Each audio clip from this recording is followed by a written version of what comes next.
Welcome everyone, I'm Ricky with Everyday Woodworking, your podcast home for tips, tricks, and information on how to make the most of your woodworking time and money every day. Well, welcome back to another week of Everyday Woodworking.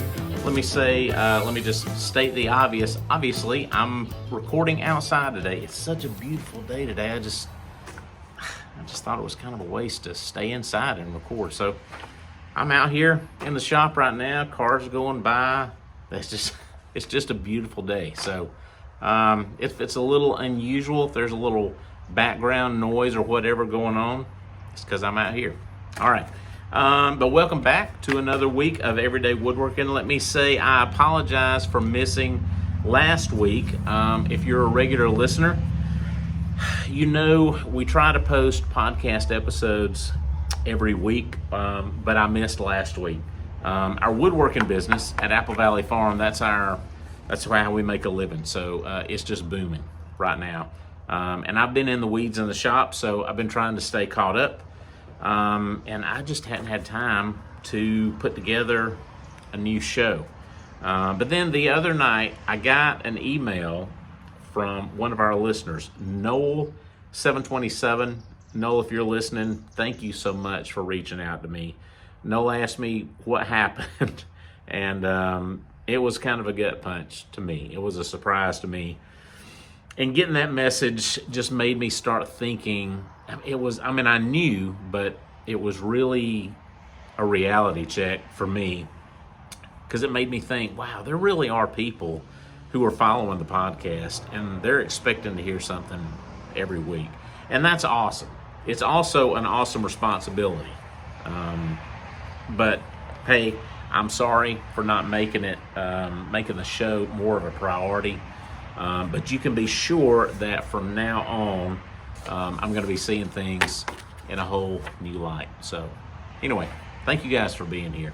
Today's show. Okay, so if you've been involved in woodworking for a while, or even just for a short time, you know there are certain things that everybody says, things that have been passed down or shared at the hardware store. The world of woodworking is just full of tips and rules that may or may not be factual. And that's where we are today. So I want to have a little fun, but I also want to take a serious look at a few woodworking myths, and then maybe we can just set these things straight once and for all. We're going to start this week out with, I'm hoping maybe for 3 or 4 myths that we can get into. If we can do 3, I'll be happy. If we happen to get to 4, I'm going to be like William Wallace. We'll be celebrating.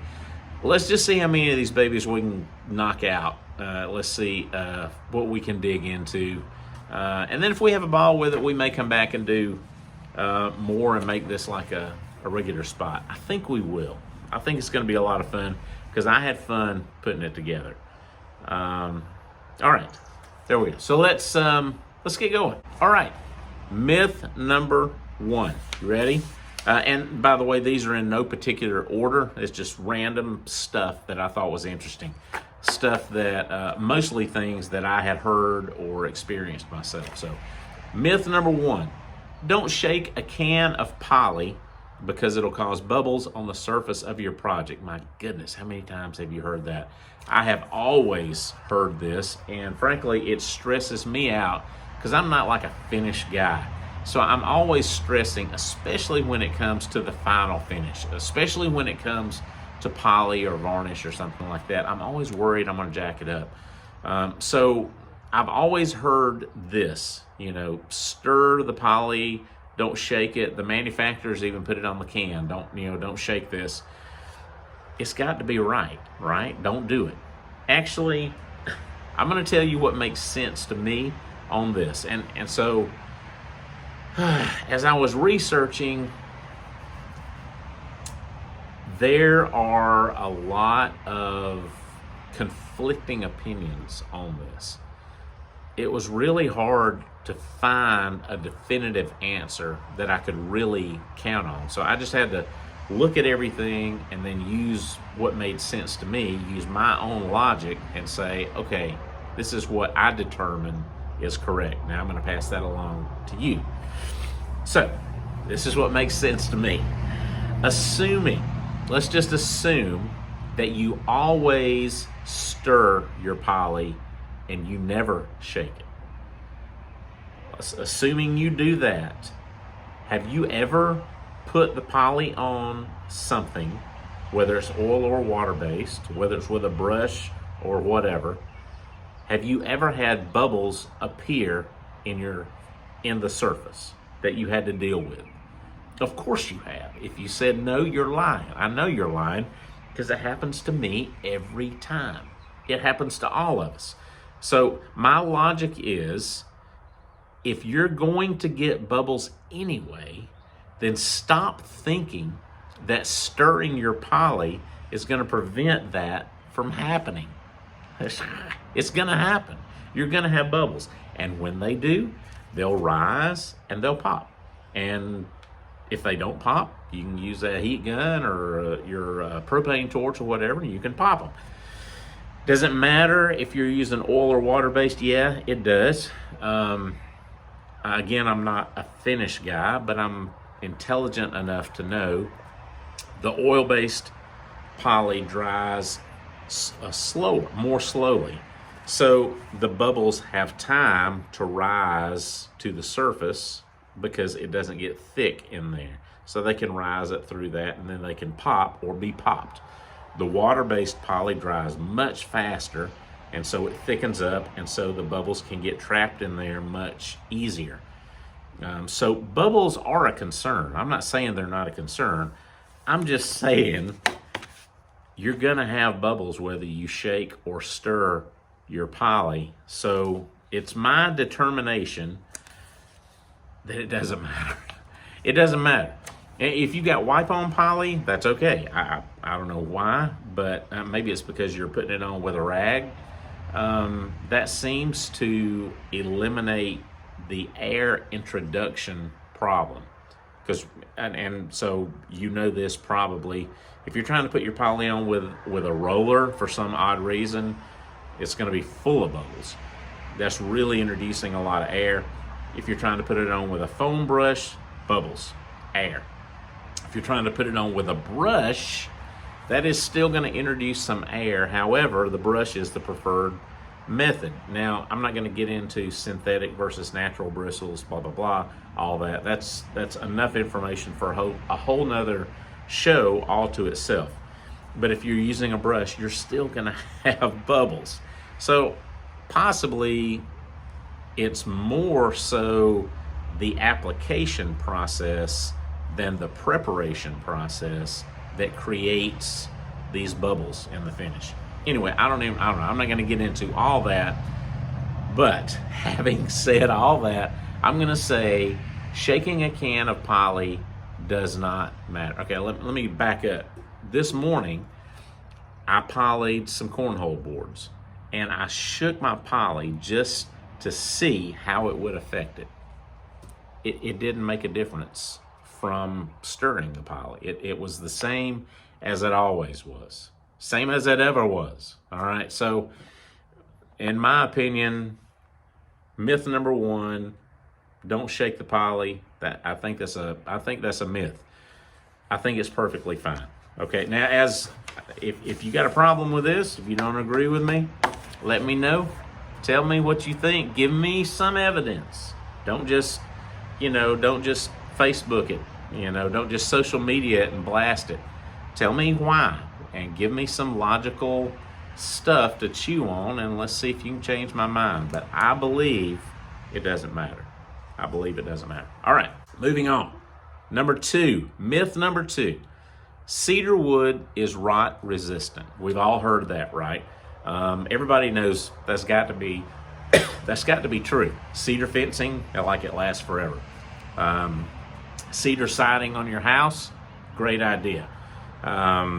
Bird houses, feeders, swings, chairs. You make these out of cedar, that's great. You're good to go. You don't have to worry about insects. You don't have to worry about rotting, on and on and on. So with all this, surely you can assume that that myth is fact, right?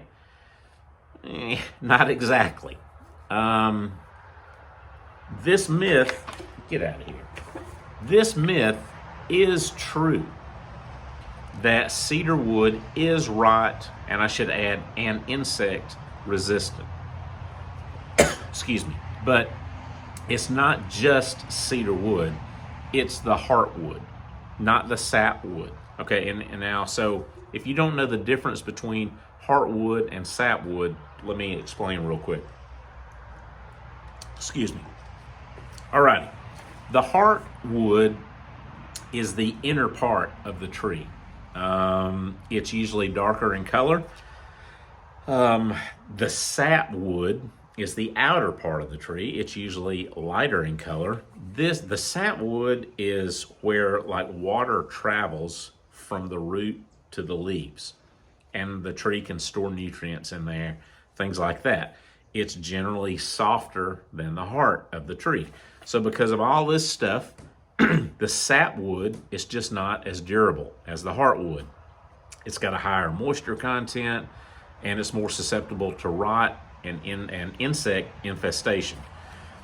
The heartwood of all trees, not just cedar, any tree, the heartwood is more resistant to rot and damage than the sapwood. This is true of any tree, but cedar, along with some other trees, has a natural quality that makes it specifically better than average for stuff like that. But that only applies to the heartwood, not the sapwood. So bam, there you go. So this myth is partially true, partially vague. So it is true that cedar is rot and insect resistant, but not to blow your mind, not all of the cedar wood, only the heartwood. Did you know that? Myth number 3, we are rolling. Sawdust can give you cancer. Have you heard that? When I first heard this, and I've heard this, I heard it a few years ago, it blew my mind. I was like, that's crazy. Sawdust doesn't cause cancer. It's wood. It's natural, you know? We're around it every day. I even joke, we had t-shirts made like after the Apocalypse Now thing where Robert Duvall says, I love the smell of napalm in the morning. We say, I love the smell of sawdust in the morning. And I do. You know, the smell of my favorite wood is old heart pine. I love that turpentine smell when you cut into it. I could smell it all day. I love it. So how could that possibly be cancer causing? Nevertheless, it is. That is a myth. That is fact. The fine particles of sawdust that you breathe in, they get in your lungs, these are known carcinogens. They are. And no, a dust mask, like a paper dust mask, a gaiter, which I wear a lot, that won't protect you from this. And I don't, get out of here, B. I don't want to get into, it's a little yellow jacket out here. It's about to get on my nerves. It's about to make me mad. I don't want to get into a mask debate, okay? But the best protection in your shop for you is twofold. Number one, install a decent air filtration system in your workspace. We could do a whole show about that too. If you can afford it, get something going. Something is better than nothing. And get yourself a proven, comfortable respirator. If you can't get a respirator, at least wear a dust mask. But you can get a decent respirator with replaceable, you know, the kind that take the cartridges. You can get a respirator anywhere for less than $30. I mean, a good one for less than $30. I'm going to leave some links in the show notes to 2 or 3. I will say this. My pick is the 3M 6500 series. It's a half face with a quick release thing. It takes the cartridges It's the same mask that Mark Spagnolo, the Wood Whisperer, he wears, and he recommends this. Back check, that's good enough for me. If Mark is good with that, I'm good with that. So that would be my recommendation. But anything along those lines is better than nothing, and they're cheap. Cheap. But yes, that's it. That sawdust is bad stuff. Get yourself a dust mask or a respirator. I might even do like a whole episode on dust in the shop. I think it's that important. So yes, sawdust, cancer, it's real. Bam. Myth confirmed. Moving on, we are at number 4. We're rocking and rolling. Number 4. Good tools are expensive. Good tools are expensive. If you know me, if you have been listening to our podcast for any length of time, you know what I'm about to say. You know I don't believe that. This is a myth. This is the definition of a myth. This is not true. I don't believe it. I don't believe that good tools are expensive, and I don't believe that expensive tools are good. We have and we continue to make a comfortable living using inexpensive tools. Almost every tool I have is an inexpensive tool. I don't think we have a professional grade tool in the shop, and we make a living doing what we do. Do they always last? No, of course they don't. Do they sometimes save my butt? Yes, they do. But good tools are just not expensive. Can they be expensive? Yes, they can. Can an expensive tool be a great investment? Yes, but not always. Not always. You know how I feel about this. There is no doubt that a quality, respected tool may be expensive. That's undebatable, okay? But never let the cost of a tool be the reason you buy it. Men, we have been quoted for generations saying a cheap tool is going to wind up costing you more in the long run. Have you heard that? I know. My granddaddy probably said that to me 100 times, and I love him. I love you guys, but that ain't true. It's just not true. It is true if you're one of those people that buys something and then abuses it. If you take care of it, though, you can make that thing last. I know for example, I got a shovel out there in my shop, or in my outbuilding right now. I paid $15 for that shovel 10 plus years ago. I could have paid $40 for a good shovel. And hey, there's nothing wrong with that good shovel. But that cheapo shovel is still going, is still working. The handle hasn't broken. I take care of it. I keep it put away, and that's the key. You have to buy the best thing you can afford. That's my advice. Whether it's a shovel, whether it's a drill, whether it's a saw, whatever it happens to be, buy the best tool you can afford at the time, and then take care of it like your life depends on it. And it will rarely disappoint you. That's the one thing I can absolutely guarantee right there. We did it. We did it. I got through 4 and I'm under 20 minutes. That's pretty awesome. Okay, I'm going to leave you with a bonus. If I was going to do a 5th one, I had this down here. This isn't really a myth. I'd probably say it's more of an urban legend. But I'm really curious about this because I did some research and I couldn't really find anything on it. So I want to know what you think. You can let me know what you find out. What do you want? My wife is out here right now harassing me. It's almost time to go bowling. All right, we're almost ready to go bowling. Today's my son's birthday. Today's Jude's. He's my son too. He didn't have anybody so. Today is our son's birthday. He's 12, so happy birthday, Jude. We're about to go bowling. I wanted to knock this out, though. I'm almost done. Okay. Okay, here we go. Number 5, and I want you to let me know what you find out about this. Supposedly, the government bought and buried hundreds of table saws in the desert in case of an apocalypse. It's like, I can't even remember where I heard this. I heard it like in the last week or two. Supposedly this is true. They bought all these table saws. I'm sure they encased them in something, maybe containers or something. They buried them out in the desert, and they're out there in case we have some kind of a collapse, some kind of a societal collapse, so that they can unearth these things and they can be part of the tools to rebuild, I guess, our infrastructure. So I don't know. It's so stupid. It almost makes sense.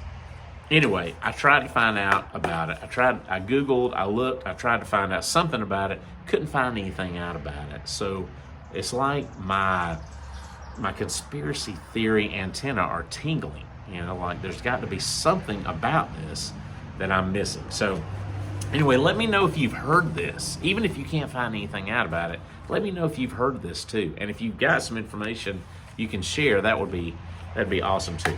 Okay, that's all we got time for today. But thank you guys again for being here. I totally enjoyed preparing for this one. I love like cool, quirky stuff like this. I'm all over this. And it was great to get to record outside today. It is just a gorgeous day today. One last thing. Hey, if you enjoyed this episode, please take a second. Obviously, if you're watching this, you're here on YouTube. Please take a second and like and comment on this video, and please subscribe to our channel. And also, obviously, this is part of our podcast.